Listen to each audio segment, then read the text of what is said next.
সালামু আলাইকুম রহমতুল্লাহ।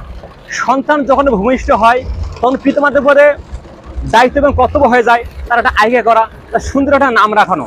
কিন্তু আমরা নামও রাখতে পারি, সব কিছু করতে পারি, আইডিয়া করতে পারি, বাট আমরা কখনো এইটা ভেবে দেখি না যে আসলে দিনটা ঠিক আছে কিনা। যদি কারো সন্তান মাগরিবের পর জন্মগ্রহণ করে তো দিনটাকে পরের দিন ধরতে হবে। যেমন আজকে শুক্রবার, আমি যে কথা বলছি আজকের দিনটা শুক্রবার, এই শুক্রবারটা চেঞ্জ হবে একমাত্র সূর্য ডুবার পরে।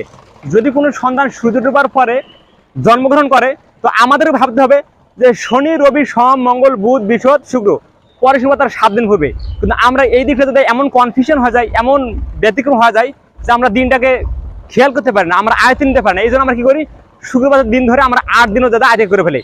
এই এই এই দিনটা অবশ্যই আমাদের খেয়াল রাখতে হবে এবং এটা আমাদেরকে সবাই কি বলতে হবে এবং জানতে হবে। সবচেয়ে ইসলাম সুন্দর ছিল আগে জানো তারপর মানো। আসসালামু আলাইকুম রহমতুল্লাহ।